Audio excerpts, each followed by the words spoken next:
Hello everyone, welcome back to the channel. This is 007 here. Today's video is going to be on some of the research and terminology that I'm going to use on the trail. So I met somebody the other day, or I was playing golf, and somehow the conversation came up that I'm walking the Appalachian Trail next year. He'd never heard of the Appalachian Trail. Didn't know anything about it. Now he is from Iowa, South Dakota, somewhere out there. So I kind of understand. Maybe if I'd have said the PCT, he might have had that. But he didn't know anything about the Appalachian Trail, so that's where I thought, maybe some terminology, because I'm probably going to use this on the trail, and then everybody kind of knows where I'm coming from. But first, I'll talk about some of the research I've done, and I've got a list here. Like most thru hikers, last year I started, or beginning of this year, I started by following a few thru hikers on YouTube and YouTube channels. So Taylor, the Nemaha hiker, I followed her all year. The Appalachian Adventurista, I followed her as well. So there's Aaron Goss. Some people I've reached out and got some information from, like Big Tex. Big shout out to Big Tex. Side Trail Adventures, I watch a lot of what he does, and honestly my Durston tent is based off of what he had actually posted. Listen to Mighty Blue on some podcasts. Aaron Goss, also a little bit of him. And Wanderlust is a big name in the AT and PCT and all those big hiking trails. So watched a lot of pieces of them, really researched what they talked about for food and things like that. So big shout out to them. I've read 2 books, and one of them being How to Hike the Appalachian Trail. This is Chris Cage. Now Chris Cage also does green belly meals. Not quite for me because I'm a low carb diet guy, but this book is very good if you have no idea about long distance through hiking and what to expect on the AT. Chris goes into a lot of, not real big detail, but enough to really get you thinking. I thought this was a good book. It was highly recommended, and I recommend it as well. And the other book, if you're just going to read one, is this one by Zach Davis. It's called Appalachian Trials. Now Zach, what he does is he looks at the emotional side of hiking the AT, and this is an awesome book. You can see dog ears, highlights, notes all over the place. One of the things he talks about is how you're going to have problems on the trail, and you should mentally start dealing with how you're going to deal with those now, by making a list of why you're doing the trail and why not to stop and things like that. And this is an awesome book. I recommend highly to read this book as well. So if just do 2 things, those 2 books is where I would go.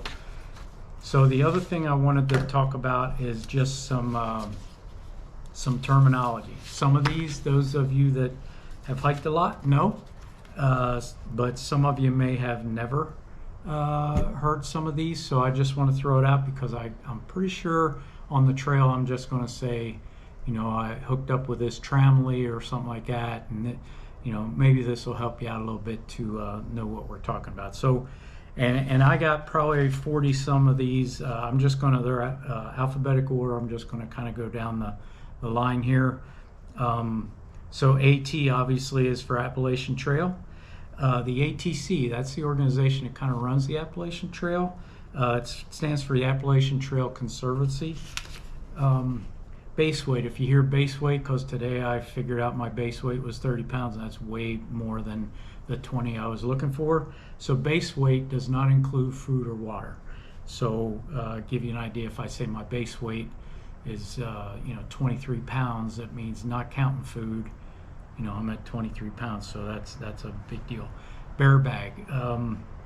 So bear bag is a system to you put all your food in a bag, your toothpaste, anything that smells that a bear might want to get a hold of, and it's a bag you throw a line over a tree limb, hang it up 6-8 feet in the air away from the tree. That's what a bear bag's about. So you hear a lot about blazes. There's a white blaze, blue blaze, different blazes. Blaze is that you'll see white for the AT, it's a white blaze, and that's that white painted piece you see on a tree or on a fence post or something like that. So aqua blazing or blue blazing is a blue blaze normally leads to water. So if I'm walking along the AT, I'm following my white blazes and I need water, my map will show there's water in the area, and I'll follow the blue blaze down to get the water. Okay, so and I talked about white blaze, the bubble.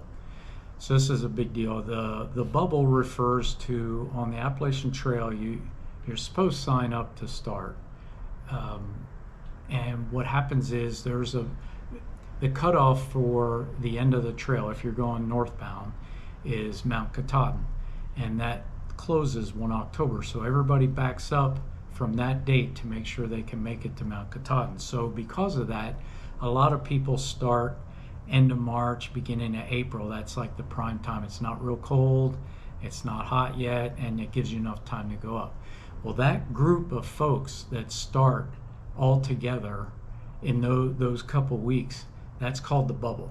So that's the most people. So in January, let's say, like the 5th of January, might be 2 people that start the Appalachian Trail. And then the next day, 1 person, next day, nobody. And so it's fairly low population on the trail. But around the end of March, suddenly you got 25 people starting on one day, 25 starting the next day, 25 the next day. Now you get a big volume of people, and that is called the bubble. A lot of time, some people want to be in the bubble because they like being around people. Some people want to stay away from the bubble because that makes it harder to get hostels and stuff like that. So just that's what the bubble is. Bushwhacking. So bushwhacking is when you're off trail and you're making your own trail. It might be cutting a corner, or you look at the map and I'm going to go up and right, and if I cut hard right here, I'm going to bushwhack through the wilderness, for lack of a better word, and catch up to the trail later. Camel up refers to when you come to a water source. So I'm carrying 2 liters of water. I will drink a lot of water and then fill up my 2 liters of water. So I'm cameling up, I'm making sure I'm hydrated, and then I have 2 liters of water after that. Cat hole. So I have a little shovel if I have to go number 2 on the trail. I'll dig out a hole, do my business there, and cover back up. That's what a cat hole is. Cowboy camping is camping under the stars. There's a lot of shelters along the way, or people pitch their tents. Sometimes it's a beautiful night and you just want to camp, throw your bag out and look at the stars while you're sleeping. So the double blazes, if you're walking along, you'll see 1 white blaze. If you see 2 white blazes, that means a turn's coming in. So it's called a double blaze. A couple ways to actually walk the trail, and I'm going to get ahead a little bit, but you'll hear Nobo and Sobo. So Nobo is a northbound hiker starting in Georgia, going to Mount Katahdin in Maine. A Sobo is a southbound hiker. He's starting at Mount Katahdin and he's going to finish in Georgia. Some people do that because you can start later in the year, because there is no cutoff for Springer Mountain in the South Terminus in Georgia. So you could finish in December or January if you had to. So the other option is a flip-flop, and flip-flop refers to I had to start a little later in the year, so I'm gonna, the traditional one seems to be you walk up to Harper's Ferry. That's kind of the unwritten halfway point. It's not quite halfway, but it's within 100 miles or something halfway. But Harper's Ferry, and then you go up to Maine to Mount Katahdin, and you hike the rest of it back. That gets rid of your date problem with Mount Katahdin. So footprint, I have a footprint for my tent. It's a tarp, basically, that you put down on the ground. You put the tent on top of the tarp. Gaiters. So gaiters are something I covered in my Big 4 with my shoes that I'm using. Gaiters go around your shoes, help keep your laces clean when you're walking through mud, helps keep ticks and little rocks out as well. Some of it you'll hear green tunnel. Green tunnel refers to, as you get a little further north, you have your trail and the trees are all around it. It looks just like you're walking through a green tunnel. That's what they're referring to. So trail angels I'll go into a little later, but a hiker box. So you're walking along the trail and there's a little cooler, and somebody came out and put some water in a cooler for any hiker coming by that can get some water or Gatorade or something like that. Hiker trash. Hiker trash kind of refers to hikers. It's a tongue-in-cheek term for through hikers. So huts, hike your own, huts kind of go without saying. Normally that's up in the White Mountains. Hike your own hike. That's an expression, a lot of peer pressure to do certain things certain ways. You should just hike your own hike, whatever is comfortable to you, and go that route. So hostel, that should be something everybody knows. It's like a hotel with bunk beds, and they're normally pretty cheap, and they really cater to the through hikers along the Appalachian Trail. So leave no trace. It's a big deal along the AT. Anything you carry out, you carry in, you carry out with you. You don't leave trash there and things like that. The logbook, all the shelters have a logbook, that you can sign. Nero. So Nero refers, let's start with zero. 0 day. So 0 day, normally a lot of people do that in town. You get into town, you need a break, you've been walking for a couple weeks, a couple 100 miles, whatever it is, and you decide, you know what, I just need a day off. So you go into town, you get a nice hotel, and you don't hike for the next 24 hours. That's a 0 day. A Nero is maybe I hike 2 miles into the town or a mile into the town, and I stay at the hotel, and the next day I leave. I did hike a little bit that day, so it's almost a 0 day, so it's like a near 0 day is what Nero. I covered Nobo. Privy is the bathrooms normally at the shelters. Not much to look at, probably worse to smell, I'm sure. PUDs. PUDs are pointless up and downs. You come up and then you're down and then you're up, and after a while you're like, man, I just keep going up and down for no reason. Ridge runners are volunteers along the AT.